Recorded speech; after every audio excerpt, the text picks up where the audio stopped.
দেখেন আপু, ক্লাস ওয়ার্কের খাতায় কি লিখেছে আপনি খালি দেখেন। কি কতে কাকের ঠ্যাং খতে খবিস গতে দেখেন। গাধার দল। আচ্ছা কি এসব? হ্যাঁ, মা বিশ্বাস করো আমি এগুলো লিখতে চাইনি। তুমি লিখতে চাওনি, তোমার খাতায় এসব কোত্থেকে এলো তাহলে? মামা বলেছে ইরা চলো একটা নতুন ওয়ার্ড শিখাই, তাই তো।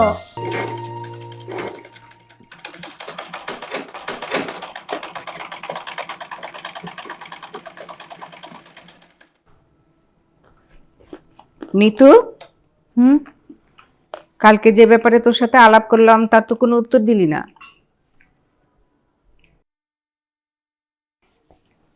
তুমি কোনো কিছু বলো না, সবকিছু মনে রাখতে হয় না, ভুলে যাও। মায়েদের সবকিছু মনে রাখতে হয়। শোন, ওদেরকে কি জবাব দিব সেটা তো বল। কি আর বলবা? বলো যে আমি বিয়ে করবো না, শেষ। কেন? এত ভালো ফ্যামিলি, এত ভালো ছেলে, বিয়ে করবি না কেন? শোনো মা, আমি জন্ম হওয়ার পর থেকে দেখতেছি তুমি কত কষ্ট করে আমাকে মানুষ করছো।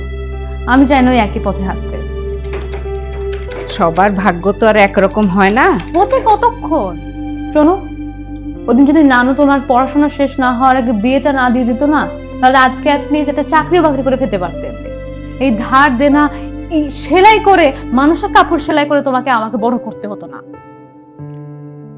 তাই আমি ঠিক করেছি আমি আগে একটা চাকরি করব, তারপরে বিয়ে শাদী যা ইচ্ছা, তারপরে, এখন না।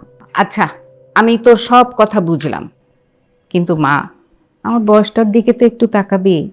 তাকালাম। তুমি এখনো 100 বছর বাঁচবা, আর এই 100 বছরে নিতু চাকরি করবে, বিয়ে করবে, নাতি নাতনি সব কিছু হবে। বুঝতে পারছো? বুঝলাম। এই পাগলামি করে আর কতকাল চলবি বলতো? যতকাল তোমার ছায়া তলে আছে ততকাল। দেখেন আপু, ক্লাস ওয়ার্কের খাতায় কি লিখেছে আপনি খালি দেখেন।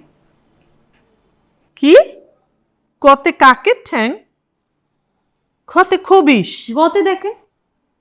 গাধার দল। আচ্ছা কি এসব? হ্যাঁ, মা বিশ্বাস করো আমি এগুলো লিখতে চাইনি। তুমি লিখতে চাওনি, তোমার খাতায় এসব কোত্থেকে এলো তাহলে? মামা বলেছে ইরা চলো একটা নতুন ওয়ার্ড শিখাই, তাই তো। দেখেন, ও ছোট মানুষ, ওকে নতুন কিছু শেখানোর নামে যদি এরকম করে তাহলে তো একটা সমস্যা। আরিফ, আরিফ, আরিফ, কই তোমার মামা কই? কি হয়েছে আপা? কোনো সমস্যা? কি হয়েছে? এগুলা কি? কোনগুলা? কি এগুলো? কতে কাকের ঠ্যাং খতে খবিস। ছি মামুনি, তুমি এসব কি লিখেছো? আমি আবার কি করলাম? তুমি বলেছো আমি লিখেছি। ইরা, তুমি মিথ্যা কথা বলা শিখেছো? তোমার ম্যাডাম কি এগুলো তোমাকে শিখিয়েছে? তুমি তো নিজেই মিথ্যা কথা বলছো। আরিফ, এসব কি? কেন? আপু, আমি বলেছি ও লিখেছে। যাই হোক, কালকে রাতে যখন ওকে পড়াতে বসলাম, ওকে যে পড়ায় ধরি দেখি সব পারে, তাই ভাবলাম ওকে একটু জেনারেল নলেজ শিক্ষা দিই। এটা জেনারেল নলেজ? তোর লজ্জা লাগছে না?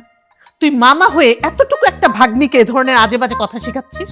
আচ্ছা আপু, এগুলো তো বাস্তবধর্মী শিক্ষা, এগুলো তো শিখলে খারাপ কিছু না। দুদিন পরে যখন ওর বন্ধু ওকে ঘোড়ার ঠ্যাং আর সরি কাকের ঠ্যাং খবি সেগুলো বলবে, ওর তো জানতে হবে না, নাহলে তোর মন খারাপ করবে, ওরও তো বলতে হবে। দেখেছেন আপু, নিজের দোষ করে নিজের সাফাই গাচ্ছে কিভাবে? আর এটা বাস্তবতা। বাস্তবতার নামে এতটুকু বাচ্চাকে মানুষ এগুলো শেখায়? একটা কানমোলা খেলে না আপনার বাস্তবতা সবকিছু বের হয়ে যেত। আজকে যদি আপনি আমার ছাত্র হতেন, একটা কানমোলা দিয়ে আপনাকে একদম সোজা করে দিতাম। সেটা তো পারছি না। আপু, আপনি না ওনার বোন, আপনি এটা কানমোলা দেন তো। না না না আপু, এগুলো করো না, ওনার সামনে আমি ইনসাল্টেড ফিল হতে চাই না। হ্যাঁ আপু, দেখো প্লিজ। ঠিক আছে আপু, এসব তুমি ওনার সামনে আমাকে ইনসাল্ট করলে তো আমার মনে থাকবে ব্যাপারটা। হ্যাঁ, মনেই রাখি যে এসব আর করা যাবে না। ইরা, তোমাকে আমি দেখে নিব। ইরাকে কিছু বলা যাবে না।